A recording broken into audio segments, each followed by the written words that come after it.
Hello friends, welcome to my YouTube channel AV academy. दोस्तों, मैं हूं श्वेता और आप सभी का स्वागत है मेरे यूट्यूब चैनल एवी एकेडमी के साथ। दोस्तों, आज का क्लास ज्योग्राफी का होगा और ज्योग्राफी के अंतर्गत आज हम लोग बिहार में पर्यटन स्थल को जानेंगे। तो बहुत ही महत्वपूर्ण क्लास है, आप लोग वीडियो को अंत तक देखिएगा, कहीं भी स्किप मत कीजिएगा, क्योंकि हर एक क्लास से 2-3 क्वेश्चन आपके एग्जामिनेशन में पूछा ही पूछा जाएगा। क्योंकि मैंने अभी तक 4 क्लास प्रोवाइड करवा दी हूँ, तो जिन लोगों ने पिछले क्लास को नहीं किया है उनके लिए मैं डिस्क्रिप्शन बॉक्स में लिंक को डाल दे रही हूँ। वहाँ से जाकर के आप लोग क्लास को कीजिए, अच्छे से ध्यानपूर्वक क्लास को कीजिए आप, और कंटिन्यूटी बना के रखिए। क्योंकि मैं जो बिहार स्पेशल से क्लासेस करवा रही हूँ बहुत ही इंपॉर्टेंट है और बहुत ही आसान शब्दों में मैप के थ्रू करवा रही हूँ, ताकि आप लोगों को पढ़ने में कोई दिक्कत नहीं हो और जल्दी कॉन्सेप्ट क्लियर हो। क्योंकि अभी जो 4 क्लास में करवाई हूँ, हर एक क्लास से 2-3 क्वेश्चन हर एक सेट में आपको देखने को मिलेगा। खास करके बिहार बीपीएससी टीचर वालों के लिए बहुत ही इंपॉर्टेंट क्लास है। और बीपीएससी का बहुत सारा सेट आ गया है, प्रैक्टिस सेट मार्केट में, तो आप जाकर देखिए और जो भी सेट आपको सही लगे उसको लीजिए, वहां से बनाना शुरू कीजिए, आप लोग सेट लगाना शुरू कीजिए।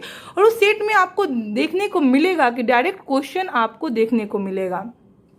पिछले जो भी 4 क्लास करवाई हूँ उसमें से क्वेश्चन देखने को मिलेगा, तो आप लोग सेट को बनाइए और इधर क्लास भी कंटिन्यूअस कीजिए। बहुत ही फायदेमंद क्लास है, आपका स्कोर बहुत ही अच्छा होगा, खास करके बिहार बीपीएससी टीचर वाले एग्जाम के लिए और जितने भी बिहार से रिलेटेड एग्जाम है उसके लिए बहुत ही इंपॉर्टेंट है। दोस्तों, तो क्लास को शुरू करती हूँ। बिहार के पर्यटन स्थल को अपने यहाँ इतना सारा, यानी कि बिहार में इतना सारा पर्यटन स्थल होने के बावजूद भी लोग बिहार के बाहर घूमने जाते हैं और बिहार में नहीं घूम पाते, क्योंकि लोगों की जानकारी नहीं होती है। तो उन लोगों को भी मैं जानकारी प्रोवाइड करवाना चाहती हूँ जिन लोगों को पता नहीं है कि बिहार में कौन कौन सा स्थान है जो घूमने योग्य है, पर्यटन स्थल है।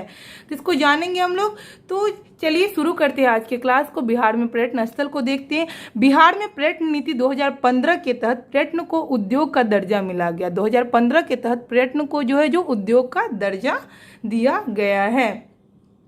अब चलिए शुरू करते, पश्चिमी चंपारण में आते। पश्चिमी चंपारण में कौन कौन सा पर्यटन स्थल इसको देखते हैं।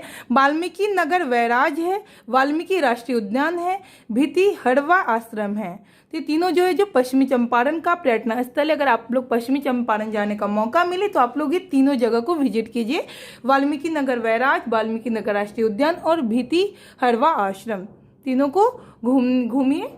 तो दोस्तों, एक और क्वेश्चन यहाँ से बनता है जो मैं पिछले क्लास में बताई थी आप लोगों को, कि बिहार का एकमात्र राष्ट्रीय उद्यान कौन सा है और किस जिले में स्थित है। तो वाल्मीकि राष्ट्रीय उद्यान है और कहाँ स्थित है, तो पश्चिमी चंपारण में स्थित है। तो देखिए कैसे कोरिलेट हो रहा है एक दूसरे से। ऐसे कोरिलेट करके आप लोग पढ़िएगा तो आप लोगों को बहुत ही फायदा होगा। चलिए आगे देखते हैं। सारण में पुरातात्विक स्थल चिरांद। क्वेश्चन हिस्ट्री का है, हिस्ट्री से पूछा जा सकता है कि पुरातात्विक स्थल जो बिहार के किस जिले में मिले और कहाँ मिला। तो पुरातात्विक साक्ष्य जो मिला है, जो स्थल है पुरातात्विक स्थल, सारण जिले की चिरांद जगह से मिला है। सारण जिले की चिरांद जगह से मिला है। तो इम्पोर्टेंट क्वेश्चन है, खास करके बिहार हिस्ट्री से अगर क्वेश्चन पूछता है तो पूछेगा ही एग्जामिनेशन में, तो उसके लिए इम्पोर्टेंट है। क्योंकि बिहार स्पेशल में बिहार से रिलेटेड एग्जाम हो रहा है, तो बिहार में पूछा जा सकता है कि पुरातात्विक स्थल कौन सा है, तो चिरांद है। वही भोजपुर को देखते हैं अब हम लोग। भोजपुर में कौन कौन सा पर्यटन स्थल है, तो जगदीशपुर किला है जो कि आड़ा में है और अरण्य देवी मंदिर है। आगे अब हम लोग मुंगेर में आते हैं, सॉरी कैमूर की बातें कर रही हूँ मैं। कैमूर में आती हूँ। कैमूर में मुंडेश्वरी देवी मंदिर है। कैमूर में क्या है, तो मुंडेश्वरी देवी मंदिर है। अब हम लोग रोहतास को देखते हैं। रोहतास में दाऊद खान किला और सूर्य मंदिर, सॉरी रोहतास में नहीं है, औरंगाबाद में है। गलती से मैं देख नहीं पाई, यहाँ औरंगाबाद में है। औरंगाबाद में दाऊद खान किला और सूर्य मंदिर है। अगर पूछा जाए कि दाऊद खान किला कहाँ है, तो औरंगाबाद जवाब होगा। वहीं पे सूर्य मंदिर पूछा जाए तो इसका भी जवाब आप लोग देंगे औरंगाबाद। अब आते हम लोग गया को देखते हैं। गया में कौन कौन सा स्थान है घूमने योग्य, तो बोधि मंदिर, बोधि वृक्ष, बुद्ध कुंड, गुंडेश्वरी पहाड़ी, विष्णुपद मंदिर, रामशिला पहाड़, प्रीतशिला पहाड़, ब्राह्योनी पहाड़। तो ये बहुत सारे पर्यटन स्थल है जो बोध गया में स्थित है, तो इसको ध्यान रखिएगा आप लोग। क्वेश्चन पूछा जा सकता है कि बोधि मंदिर कहाँ स्थित है, तो गया में। बोधि वृक्ष कहाँ है, तो बोध गया में। इस तरीके से क्वेश्चन बनेगा। अब नवादा में आते हैं, तो नवादा में क्या है घूमने योग्य जगह, तो नवादा में कौन सा जगह है, अपसरगढ़ है।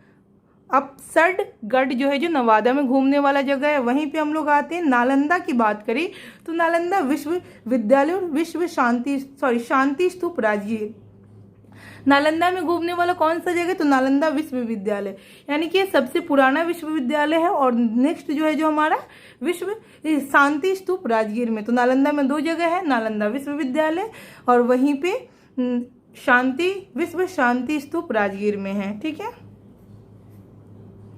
आगे हम लोग पटना को देखते हैं। पटना में क्या क्या कौन कौन सा जगह है, तो पटना में गोलघर है, बुद्धा स्मृति पार्क है, शहीद स्मारक है, पत्थर की मस्जिद है, शेरशाह सूरी मस्जिद है, खुदाबख्श पुस्तकालय है, सदाकत आश्रम है, अगम कुआं, गांधी सेतु, तारामंडल, कुम्हरार पार्क और पटना साहिब।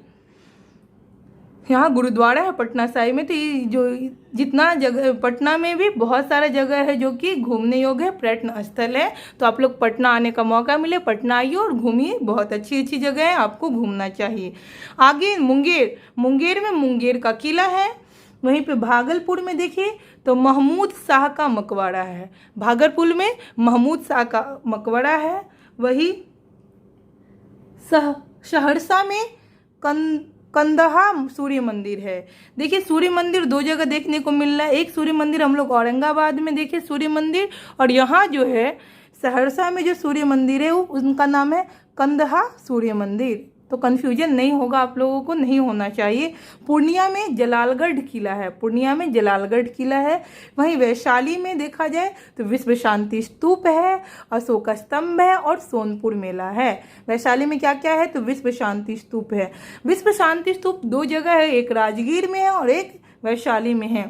तो विश्व शांति स्तूप है, अशोक का स्तंभ है और सोनपुर मेला है। सोनपुर मेला जो कि विश्व प्रसिद्ध मेला है, यानी क्या कहते हैं पशुओं का सबसे बड़ा मेला अगर कहीं लगता है तो सोनपुर में लगता है।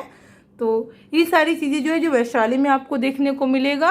वहीं पे आप आ जाइए पूर्वी चंपारण में, तो लौरिया अरिराज है और केसरिया स्तूप है। पूर्वी चंपारण में क्या क्या है, तो लौरिया अरिराज है और केसरिया स्तूप है। क्वेश्चन पूछा जा सकता है कि केसरिया स्तूप कहाँ स्थित है, किस जिले में स्थित है।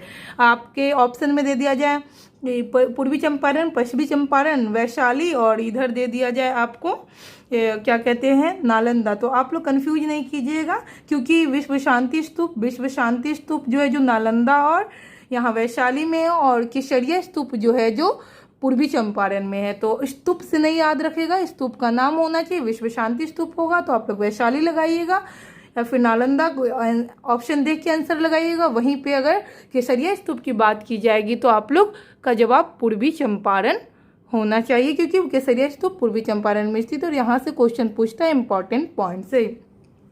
तो दोस्तों इस तरीके से हमने बिहार में स्थित जितने भी पर्यटन स्थल है सभी के बारे में आपको मैप के थ्रू मैंने बता दिया। तो आपको मौका मिले, जब भी मौका मिले, जहाँ भी मौका मिले, तो आप लोग इसको पढ़िए, समझने की कोशिश कीजिए।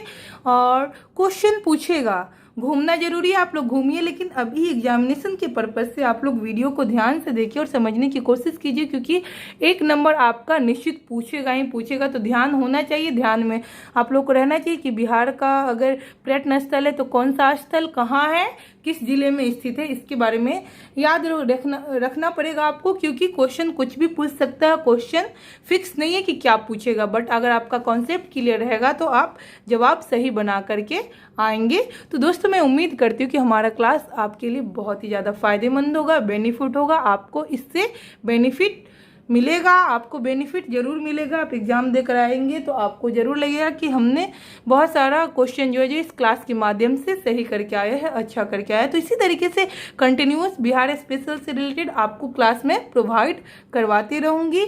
उम्मीद करती हूँ कि मेरा क्लास आप लोगों को पसंद आया होगा। तो दोस्तों अगर किसी भी तरीके के किसी भी प्रकार की परेशानी लगे तो आप कमेंट सेक्शन में कमेंट कीजिए, मैं वहाँ से आपके परेशानी को दूर करने की कोशिश करूँगी। और आप लोग पढ़ाई में कंटिन्यूटी बना के रखिए, एग्जामिनेशन में ज़्यादा समय नहीं बचा है।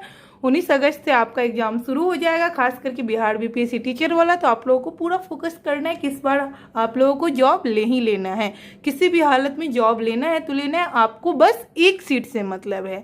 तो इसीलिए आप लोग अपना 100% दीजिए, रिजल्ट का छोड़िए, जो होना होगा होगा। अगर आप मेहनत करेंगे तो रिजल्ट आपके हाथ में है। तो आप लोग अभी से भी मेहनत करना शुरू कीजिए और मेरे क्लास पे कंटिन्यूअस बना रहिए। मैं बिहार स्पेशल से रिलेटेड लगभग सारे पोर्शन को मैं क्लियर करवाऊंगी, ताकि आपका बिहार स्पेशल से जो भी क्वेश्चन आए, एक भी क्वेश्चन कहीं से भी गलती ना हो। और आप, मैं बता दूं कि आप सेट आ गए हैं मार्केट में बीपीएससी से रिलेटेड टीचर वाला, तो आप लोग सेट को ले लीजिए और लगाना शुरू कीजिए। लगाइएगा तो आपको समझ में भी आएगा कि आपका स्कोरिंग क्या है, किस सब्जेक्ट में कितना मेहनत करना है, और साथ साथ मेरा क्लास कर रहे हैं तो वहाँ से कितना बेनिफिट आपको हो रहा है, क्योंकि डायरेक्ट क्वेश्चन देखने को मिल रहा है। मैं भी 1-2 सेट देखी हूँ जिसमें डायरेक्ट क्वेश्चन देखने को मिल रहा है। पिछले जो 4 क्लास करवाई हूँ वहाँ से बहुत सारा क्वेश्चन मैच कर रहा है डायरेक्ट। इसीलिए मैं बोल रही हूँ बार बार कि आप लोग क्लास को कीजिए, आप लोगों के लिए क्लास बहुत ही ज़्यादा लाभप्रद है।